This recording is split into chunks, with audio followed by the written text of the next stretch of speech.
예, 지금 바로 소개받은 최규영 목사입니다. 사실은 목사가 된 지는 얼마 안 된 햇병아리 목사고, 지금까지 지금도 현직 소아청소년과 의사로 봉직하면서 살고 있습니다. 제가 이 자리에 이렇게 서게 된 것은 아마도 한 2년 전인가요? 우리 마하나임 장로회에서인가요? 아니면은 우리 자유의 숲에서 잠시 여기서 강의를 한 적이 있었는데, 그때 그렇게 같이 또 익히게 되고, 또 몇 년 전에 1919 필라델피아 하면서 제가 그때 거기서 역할을 좀 하면서 뵀던 많은 그런 인연이 아닌가 싶습니다. 어쨌든 저 같은 사람을 이 자리에 초청해 주신 우리 목사님, 또 여러 장로님들, 박도양 장로님 감사드립니다.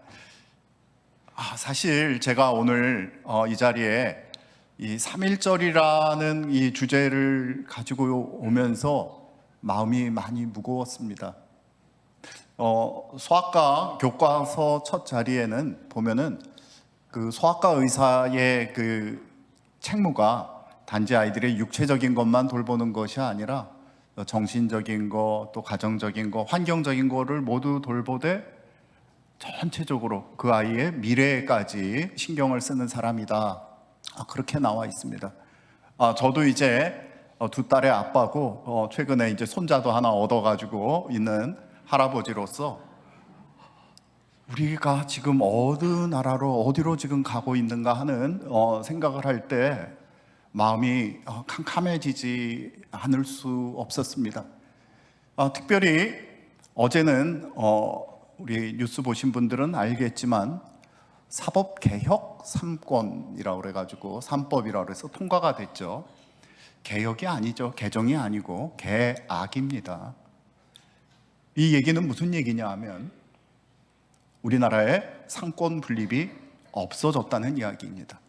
그것도 정식 법에서 국회의원들이 입법부가 사법부를 없앴다는 이야기입니다. 이것이 어떻게 1919년 3월 1일과 연관되는가?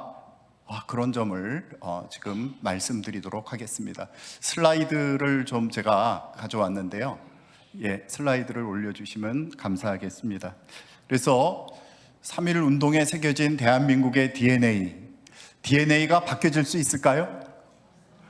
DNA는 바뀌어질 수 없습니다. 그 DNA에 따라서 사실 성별도 정해지고 피부색도 정해지고 머리카락도 정해지는 것처럼 그 DNA는 바뀔 수가 없는 것입니다. 오늘 이 대한민국에 새겨진 DNA를 우리가 다시금 생각해 보면서 우리가 미끄러졌으나 아주 미끄러지지 아니함은 하나님께서 그 사람을 붙드시기 때문이다, 의인을 붙드시기 때문이다 라는 말씀 가운데 다시 서는 기회가 되었으면 좋겠습니다.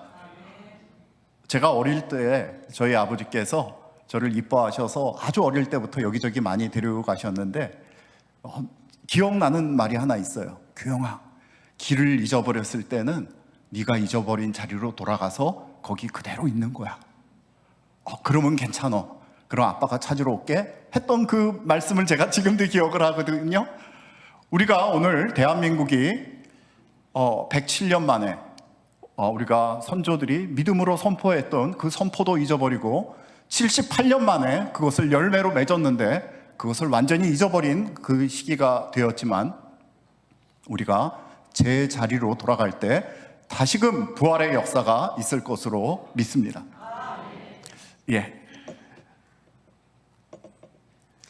시편 33편 오늘 읽었는데 제가 한 군데를 더 읽겠습니다. 우리 4절, 5절을 보면 그는 공의와 정의를 사랑하시며 세상에는 주님의 인자하심이 충만하도다. 아멘. 구약과 신약을 관통하는 그 가장 중요한 메시지는 바로 하나님의 공의, 에메트라고 불리는 것과 하나님의 그 인자하신 사랑, 절대로 실패하지 않는 그 사랑, 헤세드라고 불리는 그 사랑입니다. 그것이 바로 이 세상을 지으신 창조주의 목적이고 우리 각 개인, 가정, 교회, 국가 모두 이 하나님의 공의와 사랑 가운데 거하시는 자들로서 세우심이 이 하나님의 뜻이라고 저는 믿습니다. 한글이 혹시 알파벳이나 다른 나라 거랑 다른 거 혹시 아세요? 어떤 점에서 한글이 좀 틀린가? 예, 표현 문자다 그런 소리를 제가 들어서 맞습니다. 또 혹시 아세요? 혹시 알파벳이 언제 생겼는지 아세요? 옛날부터 있었던 것 같은데 알파벳은. 예, 그 히브리어의 알렙베이트 그거 언제부터 생겼는지 아세요? 예, 시내산에서 나올 때 분명히 있었던 것 같아요. 돌판에 새긴 거 보니까. 한글이 언제 생겼는지 아세요? 언제 생겼죠? 예, 다 아시네요. 세종도요. 한글은 굉장히 독특한 문자예요. 전 세계에 이렇게 문자적인 유래가 잘 밝혀진 문자가 없습니다. 그런데 나라의 건국이 어떻게 생겼느냐? 한국이 언제부터 생겼습니까? 한국이 예, 역시 우리 세광기 1948년. 예. 그런데 그러면 옛날 신라 고구려 백제는요? 그건 우리나라 아닌가요? 고려는? 조선은? 예. 여기에서 대한민국의 위대한 DNA와 그 탄생이 부각되어야 되는 것입니다. 무엇이 가장 부각되어야 되느냐? 우리가 3.1운동 하면은 보통 만세 독립을 했는데 그 다음에 뭐 많이 제암리 사건도 있었고 많은 사람들이 고통당하고 힘들었지, 거기서 끝나는 것 같은데 그게 아니라 3.1운동을 통해서 새로운 나라의 비전을 세웠던 것입니다. 어떤 나라냐? 그 전까지는 다 백성이었어요. 다 백성. 누구의 백성? 왕의 백성. 잠깐 황제가 있었을 때는 누구의 신민? 왕의 신민. 누가 주인이죠? 왕이 주인이고 누가 주인이죠? 황제가 주인이고. 예, 가장 존귀한 사람은 그 나라에 몇 명이 있습니까? 예, 한 명 있습니다. 한 명. 그런데 이 3.1운동의 가장 중요한 그 열매로서 나온 것이 바로 임시정부인데 그 임시정부는 어떤 나라를 세우려고 했는가? 바로 하나님의 공의와 정의가 가득한 나라, 그리고 하나님의 헤세드, 그 인자하심이 충만한 나라를 만들려고 그것을 어디다 심었느냐? 헌장 속에, 헌법 속에 심었던 것입니다. 그 역사가 우리나라처럼 분명하게 어떻게 이 나라의 목적이 이런 건지에 대해서 알려진 나라가 별로 없어요. 다 옛날부터 있었던 나라. 영국도 옛날부터 잉글랜드 뭐 스코틀랜드 해가지고 싸우고 어쩌고 하다가 이렇게 왔지. 그런데 대한민국은 하나님께서 만드시고 계획하시고 창조하시고 지켜내시고 오늘까지 있는 나라라는 그 전 세계 역사에서 이 헌법이 어떻게 쓰여졌는지, 어떻게 왔는지, 그것이 어떻게 그 역사에 구현이 되었는지, 그것이 그대로 남아있는 나라가 바로 대한민국인 것입니다. 우리 한 7년 전에 2019년에 난리가 났었어요. 대한민국의 건국절이 언제냐? 그랬더니 우리 같은 사람들은 그거 당연히 1948년이죠 그랬는데, 어떤 사람들은 무슨 얘기야? 당신들 역사를 모르는 거지? 헌법에 뭐라고 쓰여 있는지 알아요? 그렇게 얘기를 하고, 민주공화제가 어디 써 있는지 당신들 알아? 했던 사람들이 있었어요. 그분들은 1919년이 대한민국이 건국이지, 어떻게 생각하십니까? 1919년이 대한민국의 건국이다. 여기 없으시네. 한 명도. 48년이 건국이다. 나머지는 다 깍두기들. 예. 그런데 이 논의 자체가 얼마나 허망한 논의인지 오늘 분명히 말씀드리도록 하겠습니다. 잘 안 보이실 텐데요. 대한민국의 헌법 전문, 이건 요즘에 있는 전문인데요. 유구한 역사와 전통에 빛나는 우리 대한국민은 3.1운동으로 진행된 대한민국 임시정부의 법통을 계승하고, 물론 4.19도 있고, 예. 그러면 법통을 계승했으니까 맞네요. 1919년이. 그렇죠? 지금 우리 헌법입니다. 헌법에 이렇게 쓰여져 있는 거예요. 그런데 사실은 1919년 이 법통을 주장하는 주로 좌측에 계신 분들은 48년을 너무 싫어하는 거예요. 그래서 그걸 없애기 위해서 19년이다 그렇게 말씀하시는데, 오늘 그 부분에 대해서 같이 좀 더 살펴보도록 하겠습니다. 심지어 제가 48년 7월 24일 날 이승만 국회의장이 이제 대통령으로 선출되어서, 그때는 간선이었습니다. 어떻게 말씀을 하시냐 하면, 이 대한민국이 어떤 방향으로 나가야 되는지를 그때 얘기를 해주세요. 얘기를 해주시는데 한번 자세히 살펴보세요. 새 나라를 건설하는 데는 새로운 정부가 절대 필요로 하지만 새 정신이 아니고서는 결코 될 수가 없는 일입니다. 부패한 정신으로는 신성한 국가를 이룩하지 못하나니. 대한민국을 지금 그 일대 대통령으로 지금 나오시는데, 옛날에 부패한 정신으로는 신성한 국가를 이루지 못한다.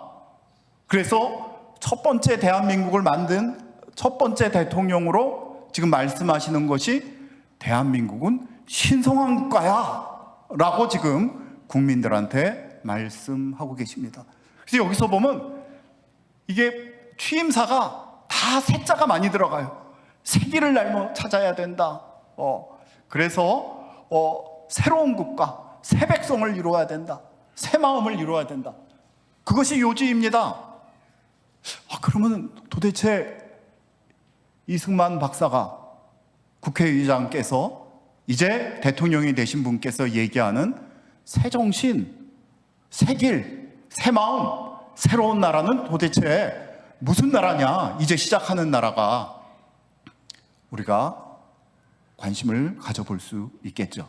그렇죠? 예. 그런데 더 놀라운 거는, 그렇게 뜻하시 이제 취임하시면서 뭐라고 쓰셨냐면 대한민국 30년 그렇게 쓰신 거예요. 1948년에 대한민국 30년.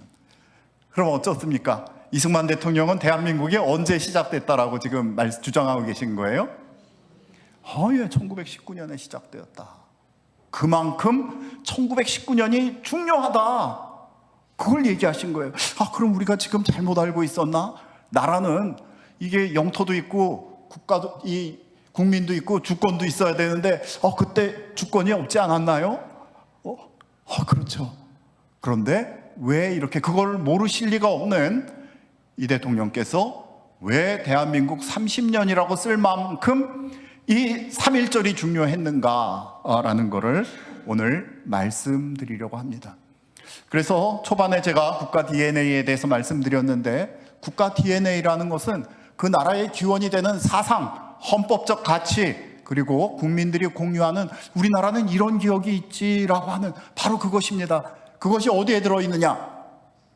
건국 초기의 헌법, 그 헌장들에 들어있죠. 거기 보면 우리나라는 전체 왕정이야 그런 것도 들어있기도 하고, 아니면 자유민주주의 공화정이야 그런 것도 들어있기도 하고, 우리는 가치관이 뭐야, 그리고 그 목표, 우리 국가는 왜 도대체 생겨났으며 무엇을 위해서 일하는 국가인가라는 것이 헌법에 명확하게 기록이 되어 있습니다. 오늘 그거를 살펴보면서 우리가 오늘 무엇을 잊어버리고 있는지를 다시 한번 보도록 하겠습니다. 왜 국가 DNA가 중요합니까? 이게 지금 정권이 바뀔 때마다 어떤 때는 뭐 중공에 가서 붙었다, 어떤 때는 옛날에는 미국에 가서 붙었다, 러시아에 가서 붙었다, 러시아 공관에 숨었다가, 그러면 되겠나요? 일관성이 있어야 되죠. 일관성이 있는 목표를 따라가는 것, 그것이 바로 헌법에 들어가 있는 것입니다. 그리고 여러 가지 계층 간에 사회적으로 갈등이 많았어도 원래 우리가 이런 것이 아니었지, 싸우는 게 아니었지, 우리가 원래 가려고 했던 길이 어딘가를 우리가 이 헌법을 통해서 다시금 생각해보고 찾아 나갈 수가 있는 것이죠. 만약 국가 DNA를 잊어버렸다, 그것은 그 정체성을 잊어버리는 것입니다. 제가 이제 병원에 있기 때문에 암세포란 무엇인가? 암세포도 정상세포랑 뭐 별로 다를 게 없는데 뭐냐면 잘못된 세포가 나왔는데 정상적인 것이라면 스스로 전체를 위해서 사멸되고 전체를 보호하는 과정으로 가야 되겠는데 지만 살겠다고 계속 사는 거예요. 끊임없이 증식을 합니다. 끊임없이 증식을 해요. DNA가 변형되었을 때 그게 암세포인 거예요. 잘못된 게 있으면 자정작용이 있어야 되죠. 잘못된 게 있으면 스스로 그 부분은 이렇게 제거를 해야죠. 그래야지 정상적인 세포들이 잘 살겠죠. 그런데 그것이 되지 않는 것, 그게 바로 암에 걸린 사람들의 특징인 것입니다. 그래서 국가적인 DNA가 변동이 되었을 때, 변질이 되었을 때는 국가가 그 원래 세워진 설립 목적, 그런 것을 잊어버리게 되고 다른 방향으로 왜곡되게 되는 것이죠. 그리고 결국에는 그 선조들이 세웠던 정통성마저도 다 잊어버리게 되는 것이죠. 오늘 3.1운동 자체에 대해서는 많이 말씀은 안 드리겠습니다. 3.1운동이 왜 생겼는지는 늘 우리가 너무 많이 들어와서 잘 알고 있습니다. 일본이 1905년에는 우리나라의 외교권을 박탈했고 10년에는 완전히 박탈을 해가지고 우리를 그 제2의 그 일본으로 만들려고 했었죠. 여러 가지 통제를 하고 억압을 하고 한국말도 못 쓰게 하고 민족 정체성을 완전히 말살시킴으로써 제2의 똑같은 내선 일치의 국가를 만들려고 했었습니다.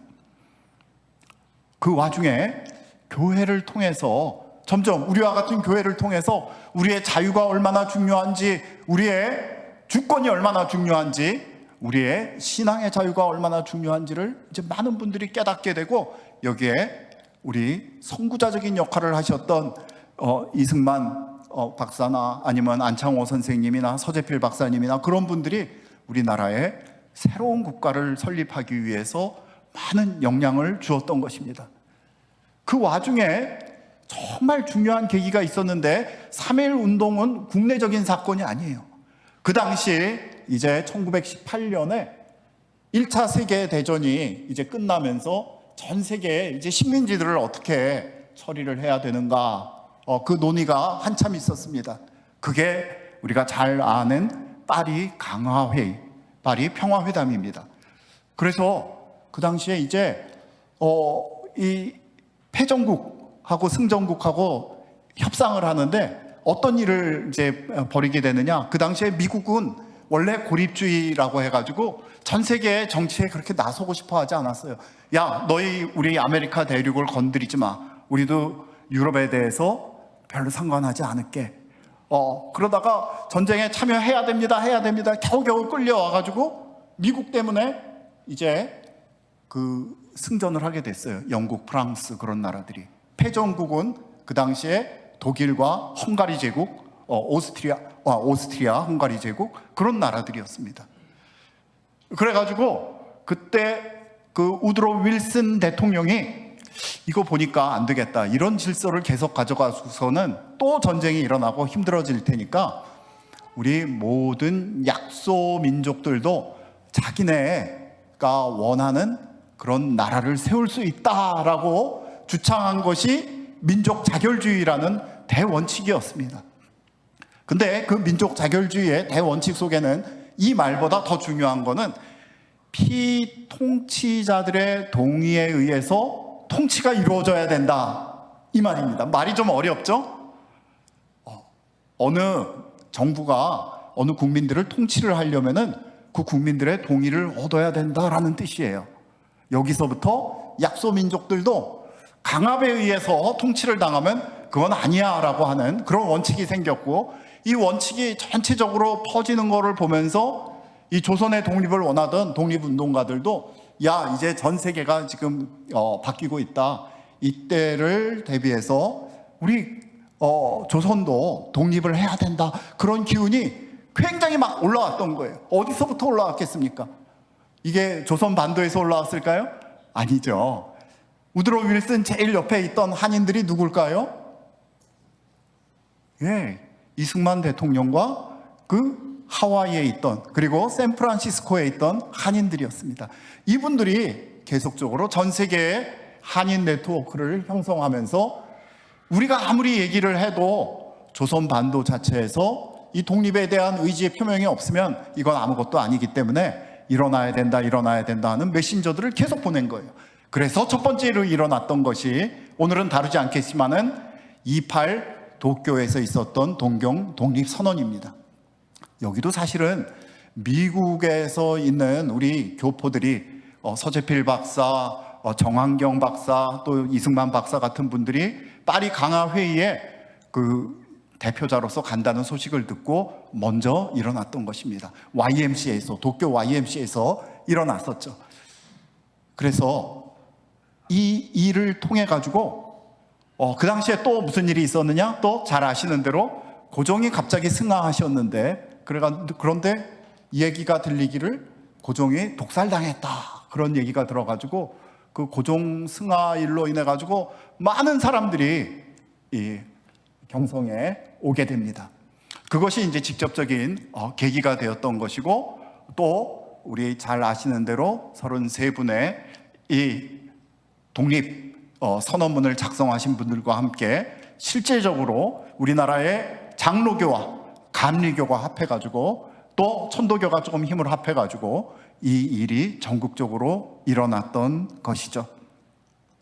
이 일을 통해 가지고 사실은 우리 대한독립 만세 하면은 일제가 듣고서 그래 너희 독립시켜줄게 그럴까요? 아니죠. 예, 아닙니다. 만세 운동 부른다고 그 당시에도 아주 냉철한 지식인들이 있으셨어요. 그런 분들은 야야야 쓸데없는 짓 하지 말아라. 만세 부른다고 독립시켜줄 나라가 어디 있느냐? 그렇게 얘기하시는 분들도 있었습니다. 그러나 3.1운동이 위대한 점은 무슨 점이냐?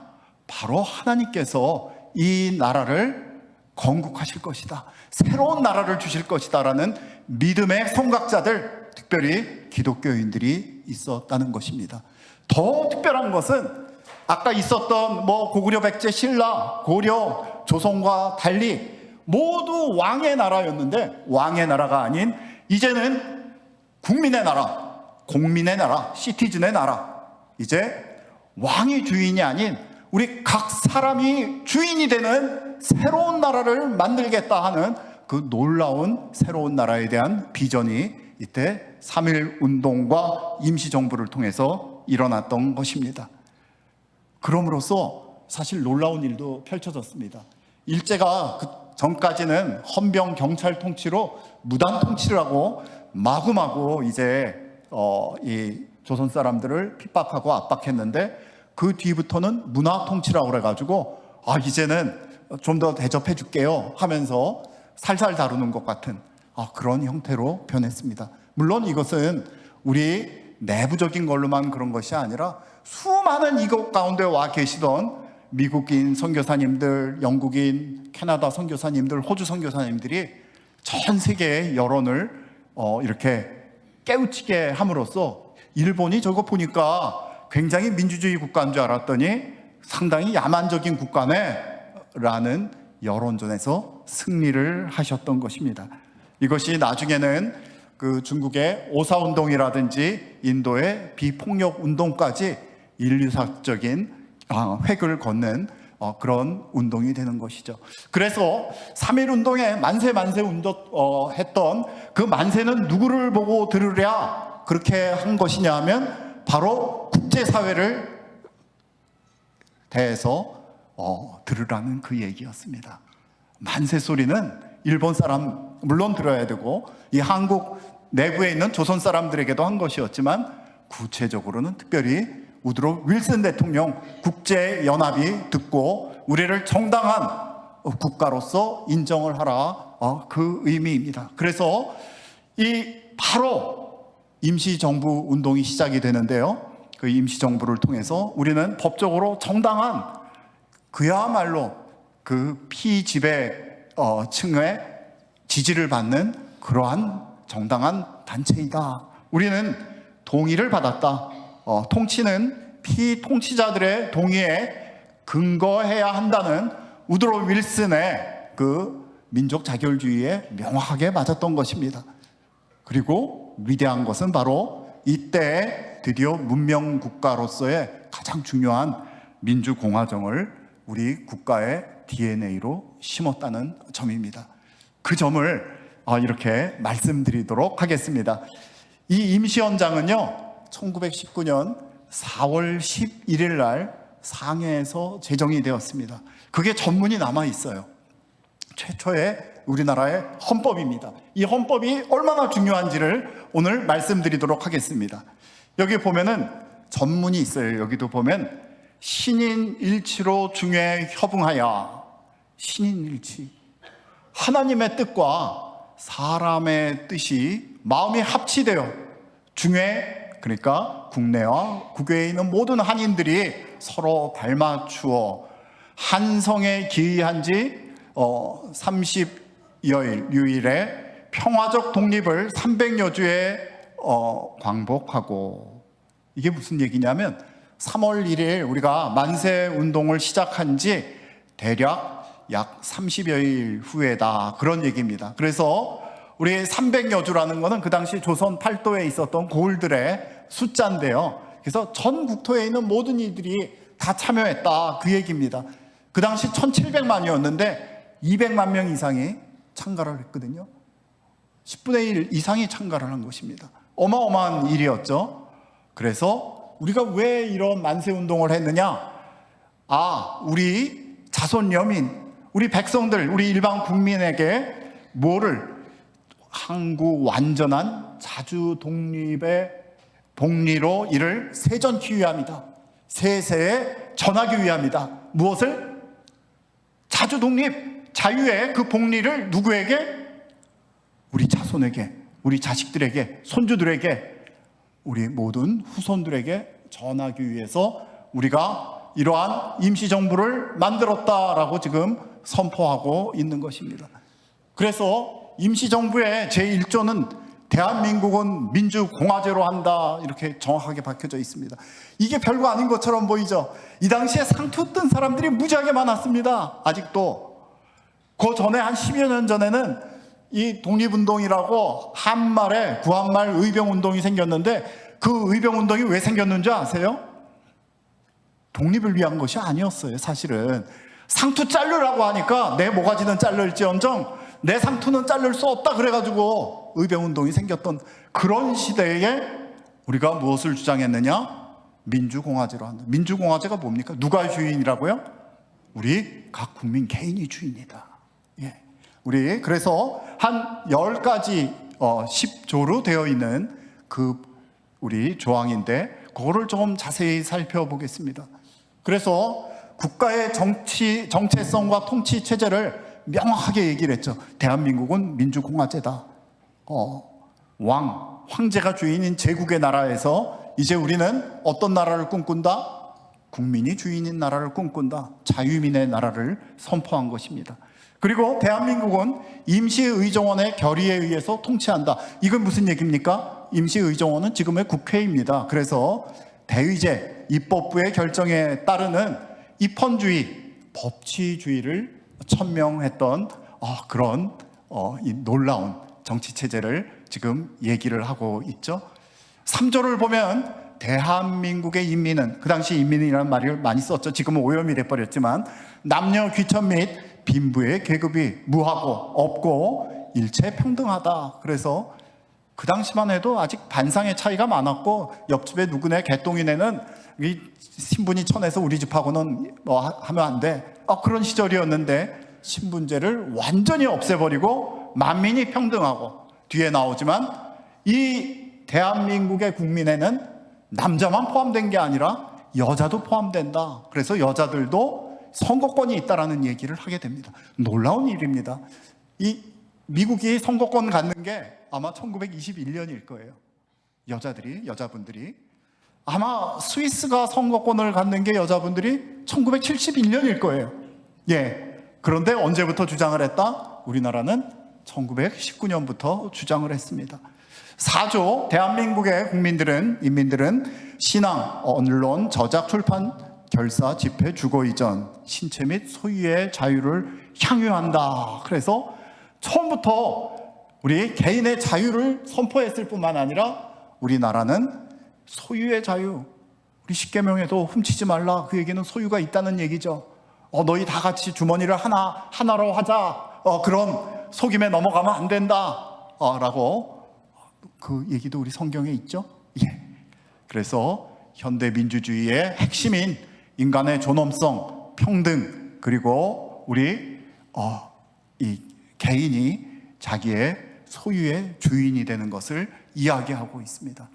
5조는 대한민국의 국민은 국민 자격이 있는 자는 선거권과 피선거권이 있다, 그렇게 얘기하고요. 말씀드렸고, 의회 민주주의다. 우리가 개개인이 주권자로 쓰게 된 놀라운 사건이다. 그리고 대한민국의 국민들은 교육, 납세, 병역의 의무가 있다. 자, 이거 다 들어본 얘기들이죠. 바로 이 헌법 그대로 오늘날의 헌법이 들어와 있는 것입니다. 7조가 굉장히 중요해요. 이분들이 요즘에도 이런 말을 하면 교회에서조차도 가만히 있을까 싶은데, 대한민국은 신의 의사에 의해 건국한 정신을 세계에 발휘하고. 여러분 믿기십니까? 이것이 우리나라의 첫 번째 헌법입니다. 누구의 의사? 신의 의사, 하나님의 뜻에 의해서 건국한 정신을 세계에 발휘하고.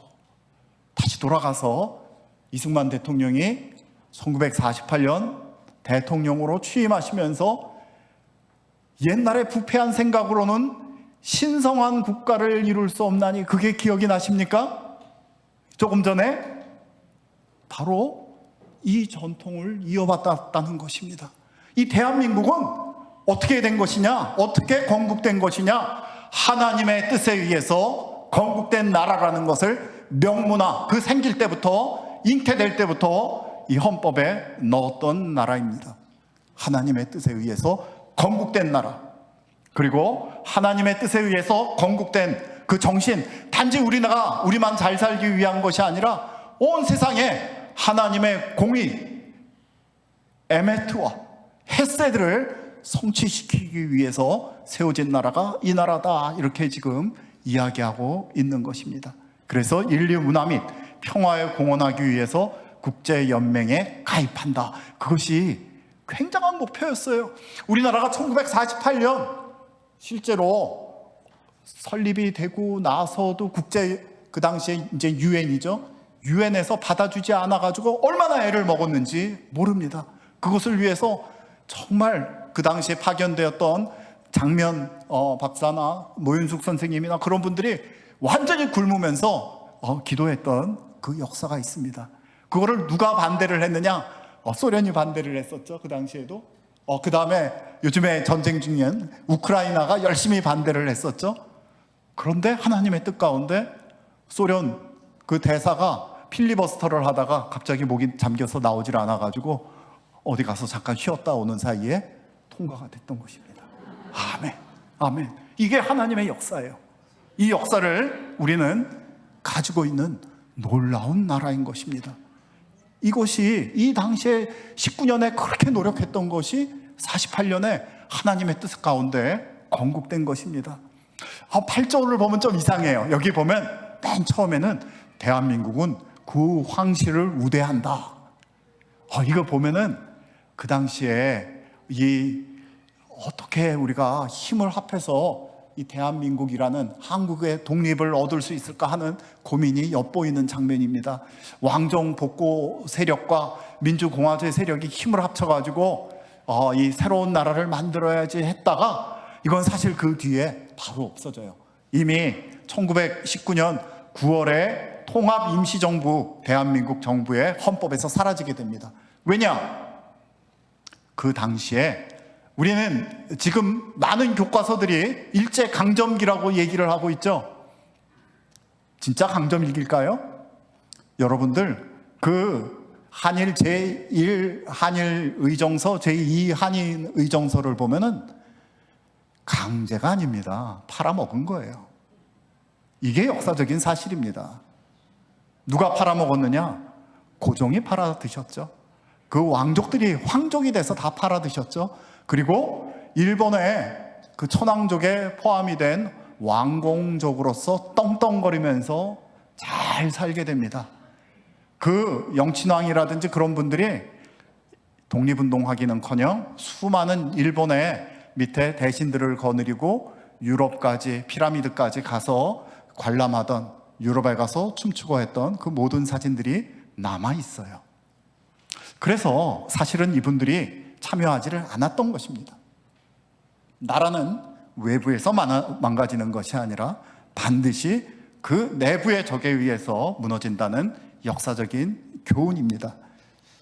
근데 이제 우리 독립 세력들이 봤더니 이 사람들이 참여를 안 하는 거예요. 그리고 잘 사는 거예요. 그러니까 없애버렸죠.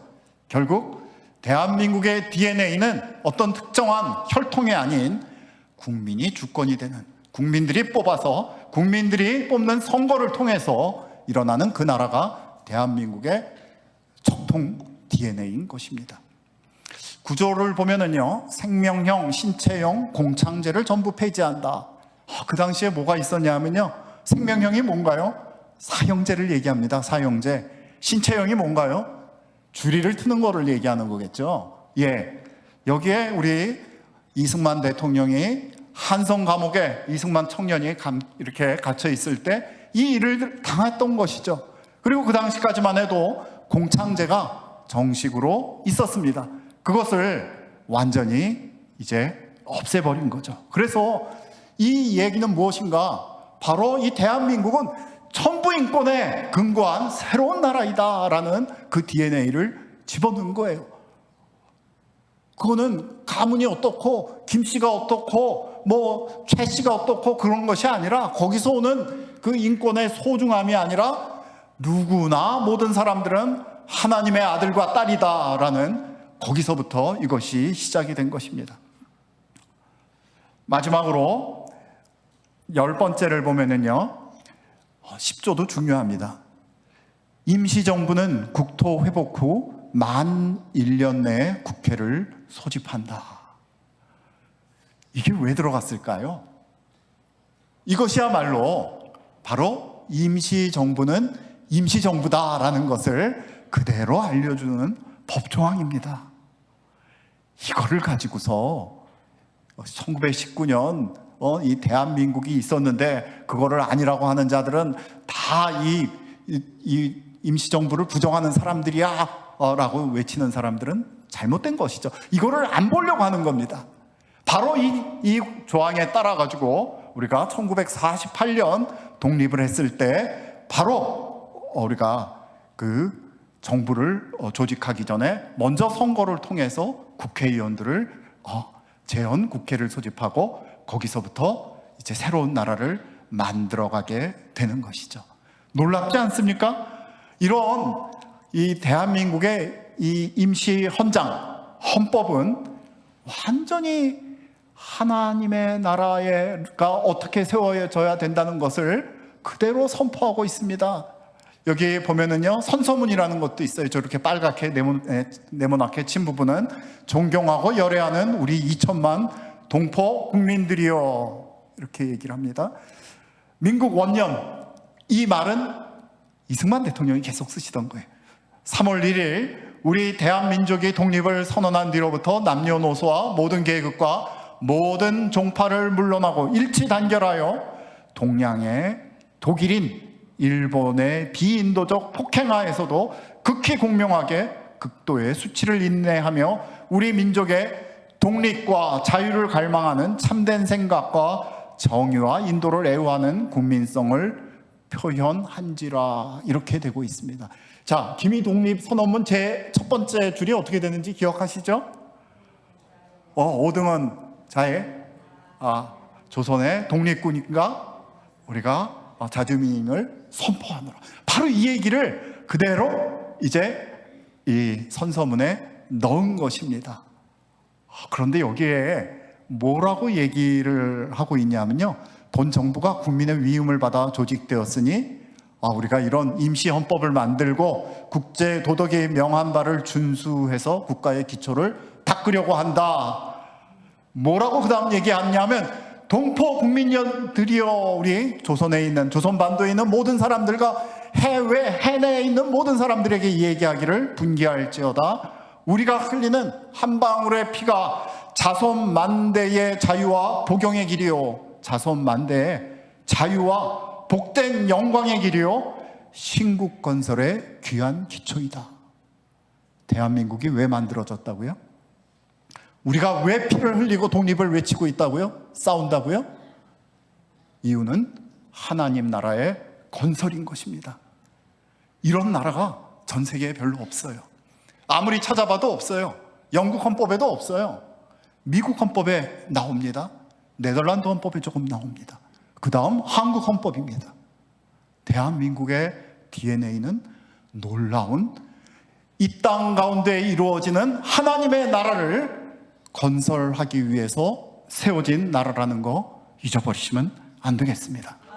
아멘. 그래서 이 선서문의 핵심은 국민주권, 정부의 정통성이 우리에게 있다. 우리는 이런 사악한 권력에 대해서도 우리는 비폭력적인 것만 오직 했다. 우리는 도덕적인 우월성을 가진 나라로서 우리 자손 만대의 자유와 복용을 위해서 우리가 피를 흘릴 것이다. 그것이 바로 하나님 나라의 건설의 기초이다라고 선포하고 있는 것입니다. 그래서 이 하나님의 나라, 이 대한민국은 무엇이 바탕이 된 것인가? 저기 있는 그림처럼 맨 아래에 있는 가장 기본적인 그 가치관에 뭐가 들어있느냐? 성경이 들어가 있는 거예요.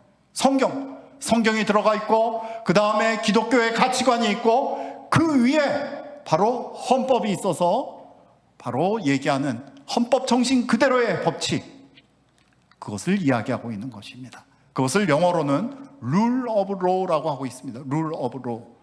그것은 바로 예수님이 가장 싫어하셨던 rule by law. 그게 뭐냐? 바로 그게 율법주의예요. 율법을 통해서 이용을 해먹는 겁니다. 법을 통해서, 법기술자들이 율법을 통해서 자기들의 복락을 누리는 거고 남들을 억누르는 것이죠. 그렇지만 이 자유 대한민국의 기초는 성경에 의거한 에메트, 그 정의, 공의, 그리고 헤세드, 하나님의 자비에 의거해 있는 기독교 정신에 기초해서 세워진 나라인 것입니다. 아멘. 대한민국은 하나님 나라의 건설을 위해서 언제부터? 1919년부터 세워진 나라입니다. 그것이 누구의 뜻에 의해서? 신인일치 하나님의 뜻에 의해서 세워진 나라인 것입니다. 아멘. 그래서 이 대한민국은 단지 대한민국만, 우리만 먹고 잘 살고 우리만 배불리는 게 아니라 우리 주위에 있는 모든 야만들을 꺾고, 그 당시는 일본의 야만을 꺾고, 이제 앞으로는 우리 주님께서 마련해 주시는 모든 기회 가운데 우리 주위에 있는 모든 야만을 꺾고 다시금 하나님의 나라 가운데 우뚝 서야 될 나라, 그 나라가 대한민국입니다. 그 대한민국은 누가 주인이 되어야 될까요? 반드시 교회가 주인이 되어야 되는 그 나라인 것입니다. 우리 1923년인가요? 20년이네요. 20년에 이승만 대통령께서 상하이 통합정부로 대통령으로 부임을 하시면서 그 옆에 안창호 선생님, 그리고 그 옆에 이동희 선생이 써 있습니다. 이동희 선생은 일찍이 기독교인으로 기독교에 헌신하였으나 볼셰비키 혁명이 그 당시에 있는 다음에 우드로 윌슨의 민족 자결주의가 성공을 못했어요. 왜 성공을 못했느냐? 그 당시에 이 식민지 국가들을 다 해방을 시켜준다고 그랬는데 어디에 있는 식민지만 해방을 시켰냐 하면 패전국들의 식민지만 해방을 시켰던 것입니다. 그 패전국이 어디냐? 독일과 오스트리아 헝가리 제국의 그 식민지였던 나라들, 뭐 폴란드라든지 체코슬로바키아라든지 그런 데만 해방을 시켰던 거예요. 근데 일본도 1차 세계대전의 승전국에 들어갔습니다. 일본이 그 당시에 벌써 군함을 지중해까지 보내는 그런 거대한 나라였어요. 우리가 사실은 우리 힘으로는 도저히 마치 애굽에 있던 이스라엘 사람들이 스스로의 힘에는 절대로 출애굽할 수 없었듯이 우리나라도 그러한 상태였던 것입니다. 그때 거기에 실망을 한 사람들이 볼셰비키의 그 스탈린과 레닌이 이제 모든 약소민족은 우리가 해방시켜줄게 하니까 그때부터 임시정부가 두 개로 쫙 갈라져 가지고 이제 말하자면 국공합작, 그런 이것도 되지도 않고 저런 일도 되지 않는 그런 상태가 되었던 것입니다. 이것이 역사의 진실입니다. 자, 이때 보면 최소 3번의 얘기가 나오죠. 우리 임시헌장에는 신인일치로 하나님의 뜻으로 대한민국이 세워졌다, 하나님의 나라를 위해서 세워졌다, 대한민국은 신의 의사에 의해서 건국한 정신을 어디에? 조선반도 및 온 세상에 펼쳐야 된다. 바로 여기서부터 우리 선조들에게, 믿음의 선조들에게 우리나라는 온 세계에 복음을 전할, 복음 전하는 사명국가로서의 사명을 받은 것입니다. 이것의 세속 버전이 임시헌장인 것이에요. 이것의 세속 버전이 임시헌장인 것입니다.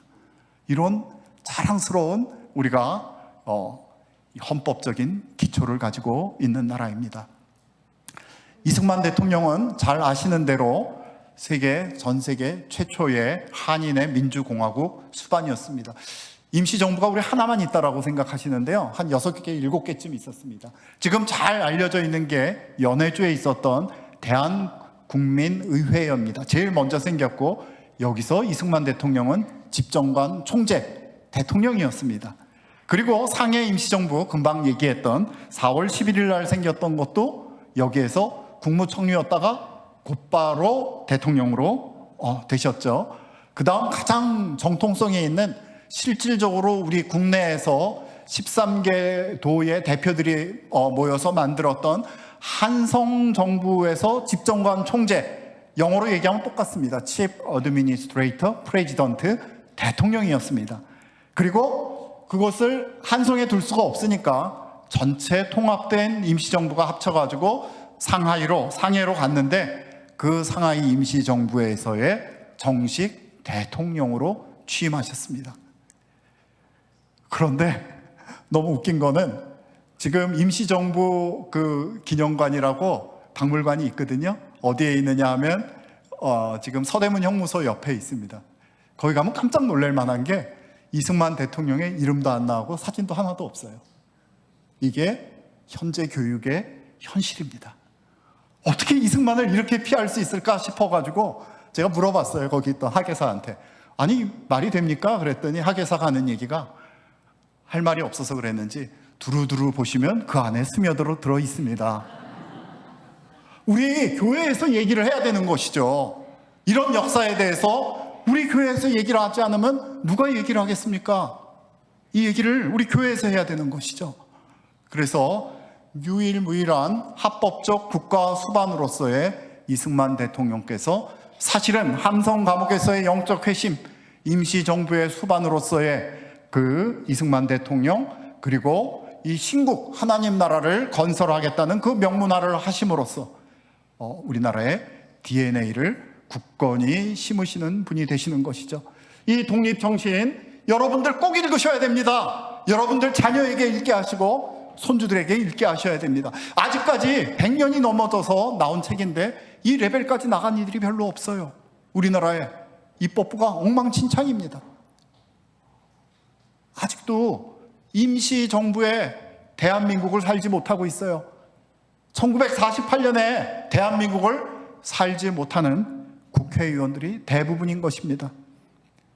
여기 보면 몇 가지 이제 원칙이 있죠. 자유를 존중하고 목숨을 걸고 지켜야 한다. 이게 다 어디서부터 온 것입니까? 바로 성경에서부터 온 것입니다. 성경의 창세기가 생육번성 충만, 다스림과 통치를 얘기한 다음에 왜 출애굽기가 있습니까? 노예로는 안 된다는 거예요. 노예로는 안 된다. 출애굽기라는 것은 자유인의 그 서사입니다. 바로 헌법, 십계명이라는 헌법 가운데, 율법 가운데 하나님의 뜻 가운데 사는 자유인들을 지금 얘기하고 계신 것이죠. 바로 이 독립정신에서부터 민주공화제와 기독교 입국론이 생기고 통상과 외교를 통해서 살아가는 나라 대한민국의 비전이 생기는 것이죠. 한국교회의 핍박은 백오인 사건, 신민의 사건을 통해서 이걸 쓰여진 건데, 사실 여기에 보면은 이거는 일본 사람들이 우리를 얼마나 핍박하려는 그거를 얘기해서 쓴 것이 아니다. 사실은 우리가 얼마나 잘하고 있는지, 이 한국의 교회가, 조선의 교회가 민주주의와 평등과 교육과 도덕적인 기상이 얼마나 위대한지를 알려주기 위해서 내가 이것을 썼다라고 이야기하고 있습니다. 이것을 회복해야 되는 것입니다. 이것을. 민주주의의, 자유민주주의의 근간은 교회가입니다. 교회가 아니고서는 민주주의는 헛된 껍데기만 남을 수밖에 없는 것이죠. 그래서 이 재헌헌법에는 민주주의 재규칙을 우리가 다시금 김이 3.1 운동으로 대한민국을 건립한 이 정신을 온전하게 심는다, 이 얘기를 지금 하고 계십니다. 그래서 재헌헌법에는 뭐라고, 저 당시는 국회의장이신데 뭐라고 말씀하시냐 하면 개인의 신분상 자유와 생명, 그리고 이 재산을 보호하는 것, 국권, 국토를 수호하는 것이 이 헌법을 우리가 얼마나 소중히 함에 달려있다라고 지금 국회의장으로 서명을 하면서 지금 말씀하시는 것입니다. 우리는 길을 잃었을 때 언제나 다시 한번 우리의 헌법으로 돌아가야 되는 것입니다. 그래서 이 대한민국의 헌법은, 여기는 신의 의사, 신의 뜻, 신인일치라는 말은 나오지 않지만 대한민국의 헌법은 그대로 1919년 임시헌정의 완전한 계승자로서 성경적인 가치관을 탑재한 것이다, 이렇게 볼 수 있습니다. 그래서 이승만 대통령께서는 바로 정치적으로, 정신적으로, 그 다음에 경제적으로, 대외적으로 우리나라의 이 자유민의 이 나라, 공화정, 하나님 앞에서 책임지는 자유인이라는 이 정신을 심으신 분이 바로 이승만 대통령이신 것입니다. 오늘날 그럼에도 불구하고 386 세대, 제 세대죠. 제 세대의 많은 이들은 북한도 우리나라의 똑같은 나라지라고 얘기를 합니다. 성경에도 DNA를 감별하는 법이 있죠. 뭘로 감별을 한다고 되어 있습니까? 열매로 그 DNA를 안다, 그렇게 얘기를 하고 있습니다. 자, 조선인민민주주의 공화국인지 잘 모르겠는데 제가 볼 때는 왕정인데 사회주의 헌법을 한번 보겠습니다. 이게 우리가 조금 전까지 봤던 1919년의 그 임시헌장을 답습하고 있는지를 보도록 하겠습니다. 조선민주주의 인민공화국은 위대한 김일성 동지와 김정일 동지의 사상과 영도를 구현한 주체의 사회주의 조국이다. 그리고 김일성, 김정일은 민족의 태양이다. 조선민주주의 인민공화국 국무위원회 위원장은 국가를 대표하는 조선민주주의 인민공화국의 최고 영도다이다. 국무위원회 위원장은 최고인민회의 대의원으로 선거한다? 하지 않는다. 그래서 이것저것 다 자기가 결정한다. 전시 상태도 결정하고 모두 결정하고. 이게 뭡니까? 황제의 법안입니다. 전체주의의 법안이죠. 이 전체주의가 어떠한 열매를 맺고 있습니까? 여기도 우리나라지 않은 사람들이, 얼빠진 사람들이 너무 많은 거예요. 문제는 교회 내에도 많다는 겁니다. 신학교에도 우글우글하다는 것입니다. 얼빠진 자들에게 얘기를 해줘야 돼요. 얘기를 해줘야 돼요. 대한민국의 헌법 전문은 어떻습니까? 3.1 운동으로 건립된 대한민국 임시정부의 법 통과, 불법에 항거한 4.19 민주 이념을 계승하고, 우리가 계승해야 됩니다. 지금 이 얘기는 별로 하지 않을 것이지만 우리나라가 지금 무너진 것은 바로 선거가 무너졌기 때문이에요. 거짓된 자들이 정권을 찬탈했기 때문입니다. 거짓된 자들이 입법부를 가득 채우고 그들이 자기들을 없애지 못할 지금 사법상권을 통과시켰기 때문입니다. 이것은 남의 일이 아닙니다. 우리가 누려야 될, 반드시 누리고 외쳐야 될 이 자유민의 이 권리와 또 신앙의 자유를 반드시 억압할 것입니다. 그 본보기가 바로 우리 북쪽에 있지 않습니까? 북쪽은 남쪽에 비해서 말할 것 없이 먼저 개화되고 수많은 기독교인들이 있었던 동방의 예루살렘이었습니다. 그 체제가 바뀌니까 우리가 어떻게 됐습니까? 우리가 분명하게 알 수 있는 것이죠. 대한민국은 민주공화국이다. 대한민국의 주권은 국민에게 있고 모든 권력은 국민으로부터 나온다. 사실입니까? 아멘, 사실입니다. 그런데 오늘의 형편은 어떻습니까? 대한민국의 주권이 국민에게 있습니까? 예. 선거관리위원회에 있는 것 같은데. 투표하는 사람이 틀리고 개표하는 사람이 틀린데 어떻게 벽돌 같은 빳빳한 종이들이 투표할 때도 없었고 개표장에서도 없었는데 재검표할 때 그렇게 나온단 말입니까? 어떻게 무게가 서로 다른 100g이 아닌 150g짜리 뭉치들이 무더기로 나와도 입을 꼼짝도 안 하고 있단 말입니까? 이것이 오늘날 대한민국이 처한 바로 위기인 것입니다. 아니, 그 위기의 근본은 사실은 우리 정치적인 것에 있는 것이 아니라 우리 영적 바탕이 어떻게 되었는가? 민주주의라는 것은 결코 이 교회의 이 영성이 제대로 박히기 전에는 나갈 수 없다는 것을 우리가 다시 한번 기억해야 되겠습니다. 민족 해방론자들, NL 그 해방론자들은 얘기하기를 북한도 정통성이 있지 그렇게 얘기합니다. 그러나 북한은 분명히 얘기하고 있죠. 자기들은 수령 독재 체제로 지금 가고 있다. 독재라고 안 하죠. 수령주의다 그렇게 얘기를 하고 있습니다. 수령 절대주의의 야만으로 가가지고 2,500만 나머지 절대 모든 국민들은 자기의 노예로 삼는 거죠. 누가 존귀합니까? 북한에서 딱 한 놈, 가장 뚱뚱한 놈, 그 놈밖에는 존귀한 놈이 없는 거예요. 우리는 몇 사람이 존귀합니까? 5천만 명이 존귀한 거예요. 5천만 명이. 아멘? 어디서 온 것입니까? 이것이 천부인권, 하나님의 법에서부터 온 것입니다. 아멘. 우리는 임시정부의 DNA를 변형시키지 않고 그대로 탑재한 국가로서 우리가 이것을 우리 자손 만대에게 물려주어야 될 책임이 있는 것입니다. 이제 정리하도록 하겠습니다. 우리 그렇다면 다시 첫 질문으로 우리나라는 언제 건국된 것입니까?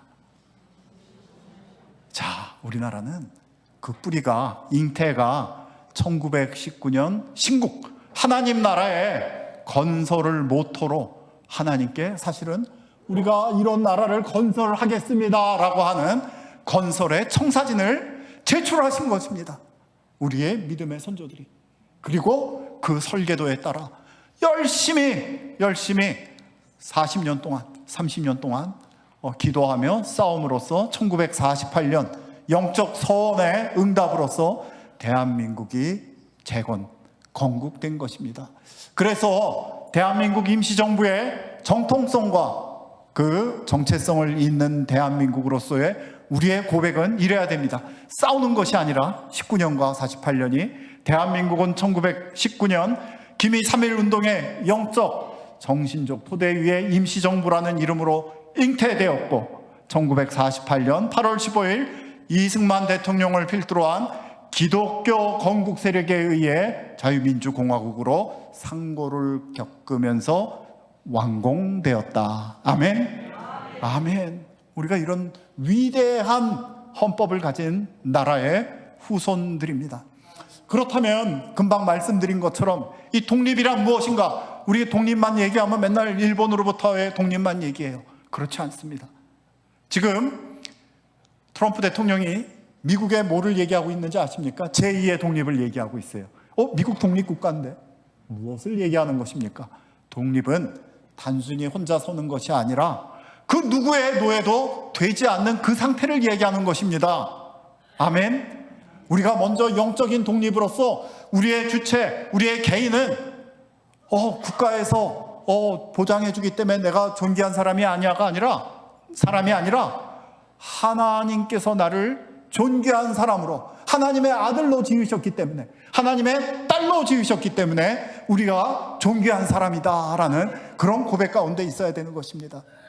그리고 우리가 누가 저기 보지 않더라도 감시하지 않더라도 이 공산주의 국가들, 전체주의 국가들은 감시하는 사람을 감시해야 되고 그 사람을 또 감시하고 감시해야 되니까 막 온 군데가 다 감시 카메라로 있어야 되고 또 들어와야 되고 또 들어야. 안 그러면 사람들이 다 딴짓하니까. 그런데 자유인은 무엇이냐? 우리는 이 내면에 영혼 가운데 하나님의 법, 율법, 하나님의 에메트, 공의가 들어있는 사람들이기 때문에 우리가 누가 보지 않더라도 하나님 앞에 하나님의 아들과 딸로서 살아가는 것이죠. 아멘. 그래서 우리의 이 주권적 선택을 통해서 남들이 이래라 저래라 이렇게 살아, 너 더 이상 예배 드리지 마, 예배는 뭐 한 교회에 20명만 드려야 돼, 그렇게 살아가는 존재가 아니라 주권적인 선택에 의해서 우리가 하나님의 아들과 딸로 찬양은 마땅히 의인이 할 바로다 한 그 말씀처럼 우리가 하나님께 예배드리는 자, 예배드리는 교회, 국가로서의 모습으로 서야 하는 것입니다. 아멘. 그래서 자유민주주의는 결코 하나님을, 우리 주님을 자기 하나님으로 삼은 나라가 아니고서는 껍데기밖에 남을 수밖에 없어요. 그런데 우리나라는 어떤 나라라고요? 하나님의 기업으로 선택된 백성. 날 때부터 우리 헌법에 하나님을 우리의 하나님으로 삼은 나라인 것을 여러분 아무리 어두운 때라도 이 일을 잊어버리시면 안 됩니다. 독립은 그러나 만세로서 이루어지는 것은 아닙니다. 선언으로서 이루어지지 않습니다. 우리의 자유인들의 끊임없는 경계와 투쟁으로만 이루어질 수 있는 것입니다. 금방도 말씀드렸던 시스템이 아주 건강해야 돼요. 전자투표 같은 거 하면 안 돼요. 수개표 해야 됩니다. 쓸데없는 사전선거하면 안 돼요. 그 안에 어떻게 되는지 몰라요. 뭐 그냥 뜯어놓고 그냥 갖다 있는 대로 집어넣는 그런 선거를 우리가 선거라고 믿을 수가 없는 것이죠. 가장 중요한 것은 무엇이냐? 우리의 세대가, 우리의 다음 세대가, 우리 자손들이 우리의 자유가 어디서부터 왔는지, 우리나라가 어떻게 시작된 나라인지 그것을 잊어버리는 순간 마치 이스라엘이 가나안을 정복했다가 다시 바벨론의 포로가 되었듯이 우리도 똑같은 처지가 될 수 있다는 말입니다. 그래서 우리가 우리의 나라가 어떻게 시작된 것인지, 우리가 앞으로 어떠한 DNA를 가지고 이를 지속적으로 만세에 세전하는 나라, 그 나라로 살아가야 될지를 교육해야 되는 것입니다. 그래야지 권력은 항상 자기들이 더 많은 권력을 갖기 싶어하고 10년 아니라 20년, 30년, 100년까지도 자신들이 하겠다는 그 생각을 하는 것을 우리가 잘 알고 있습니다. 북한을 보면 잘 알고 있죠. 저 말도 안 되는 깡패 집단이 어떻게 70년 이상 나라를 유지하고 있는가, 그 잔악성을 우리가 알고 이 대한민국의 건국 사명, 만민에게 자유를 선포하는 것, 만민에게 갇혀진 자를 구해내는 것, 그 교회로서의 사명, 국가로서의 사명을 잊어버리면 안 되겠습니다. 어떻게 회복할 것입니까? 우리 몇 가지 질문을 해보겠습니다. 대한민국의 교회인 뿌리는 우리 임시헌장이 서약한 자손만대의 자유를 지키기 위해서 얼마나 깨어 있습니까? 나는 얼마나 깨어 있습니까? 주권이 국민에게 있다는 그 간단한 사실을 넘어서 주권이 하나님의 공의, 그 에메트 위에 서 있도록 우리는 얼마나 노력하며 살고 있습니까? 부정과 불의에 맞서서 인도가 야만을 교화할 것이라는 그 확신 가운데 얼마나 오늘도 우리는 분투, 싸우고 용감하게 나가고 있습니까? 이 질문을 오늘 3.1절을 맞이해서, 비록 다시금 바벨론 시대와 같은 시대를 살지만 이 안에 심겨진 DNA는 결코 그 누구도 꺾을 수 없음을 우리가 다시 한번 생각하며 이 시간을 마치고자 합니다. 시간이 좀 갔는데요. 네, 우리 잘 아시는 노래 중에 우리의 소원은 통일이라는 노래 아시죠? 잘 아시죠? 네, 그 노래가 첫 제목이 사실은 우리의 소원은 독립이었습니다. 그게 언제 나온지 아세요? 우리가 독립을 1945년에 했다라고 생각하는데 1947년에 제2회 독립의 날 기념 때 독립하기를 간절히 기원하면서 KBS 전신이었던 서울중앙방송국에서 발표했던 동요입니다. 우리 안석주님이 작사하셨고 그 아드님이셨던 안병원님께서 작곡을 하셨죠. 그 당시 서울음대 1학년을 다니면서 우리의 소원은 독립입니다. 아멘. 우리의 소원은 진정한 하나님의 법 가운데 있는 자유입니다. 아멘. 우리의 소원은 하나님의 나라가 이 땅에 임하는 것입니다. 이것이 우리의 DNA, 대한민국의 DNA에 들어있는 것입니다. 우리 같이 한번 불러보도록 하겠습니다. 우리의 소원은 독립, 금에도 소원은 독립, 이 목숨 바쳐서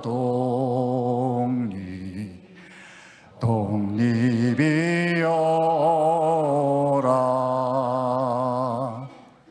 이결에 살리는 독립, 이 나라 살리는 독립, 독립이어서라. 독립이여라. 우리의 소원은 신국, 우리의 소원은 신국, 꿈에도 소원은 신국, 이 목숨 바쳐서 신국, 신국이여라. 이결에 살리는 친구, 이 나라 살리는 친구,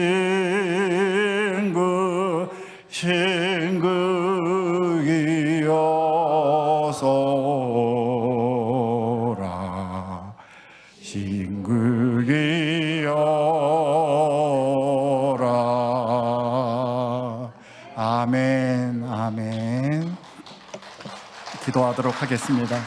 하나님 아버지 감사합니다. 오늘 107주년을 맞는 이 거룩한 주일, 또 3.1절에 이 나라에 심어진 우리 주님께서 심기어준 DNA를 다시 한번 생각하며 기도하게 하시니 감사드리옵나이다. 아버지 하나님, 온전히 주님의 공의와 사랑으로 참으로 온 세계에 자유와 복음을 전하는 통일 대한민국으로 회복되게 하여 주시옵소서. 그 일의 중심에 우리 세강교회가 서도록, 그리고 우리 창원에 있는 모든 교회가 서도록, 대한민국의 교회가 다시금 회복되도록 은총 허락하여 주시옵소서.